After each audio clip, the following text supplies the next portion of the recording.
1947 से पहले इंडिया सदियों तक ब्रिटिश राज के नीचे था।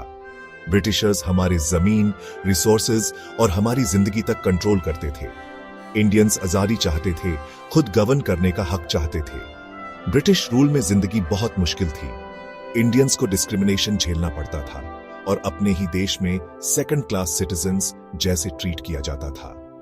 मुश्किलों के बावजूद आजादी की चाह दिल में जगमगाती रही।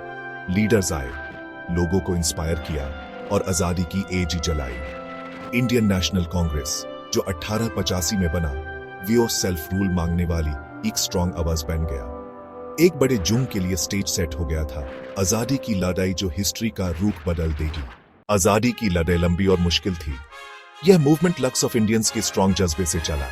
महात्मा गांधी जैसे लीडर्स आए जिन्होंने अपने अहिंसा के फिलॉसफी से देश को गाइड किया। सत्याग्रह का उनका नारा लोगों के दिल तक पहुंचा और उन्हें अन्याय के खिलाफ खड़े होने के लिए प्रेरित किया। जवाहरलाल नेहरू जो पूरी आजादी के पक्ष में थे, उन्होंने इंडिया के फ्यूचर को शेप देने में इंपॉर्टेंट रोल खेला। सरदार वल्लभ भाई पटेल, सुभाष चंद्र बोसे और भी कई लीडर्स ने अपनी पूरी जिंदगी आजादी के लिए लगा दी। यह स्ट्रगल प्रोटेस्ट्स, बॉयकॉट्स और सिविल डिसोबीडियंस से भरा था।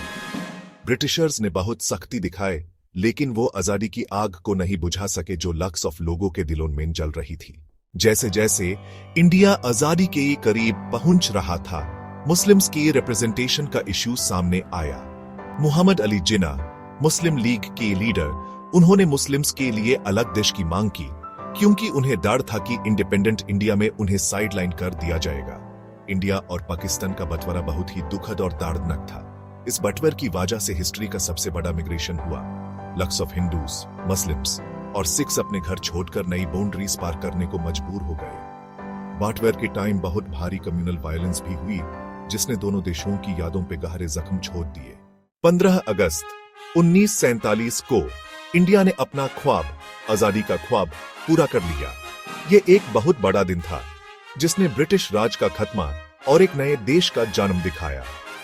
जवाहरलाल नेहरू इंडिपेंडेंट इंडिया के पहले प्राइम मिनिस्टर बने और देश को एक नए दौर में ले गए। इंडिया के सामने कई मुश्किलें थी, गरीबी, अनपढ़ता, सामाजिक असमानता और एक नया देश बनाने का काम। लेकिन इन मुश्किलों के बीच एक उम्मीद भी थी। एक विश्वास था कि इंडिया अपने पास्ट को पीछे छोड़कर डेमोक्रेसी और प्रोग्रेस की मिसाल बन सकता है। इंडिपेंडेंट इंडिया का सफर इसके लोगों के जज्बे और हिम्मत की कहानी है।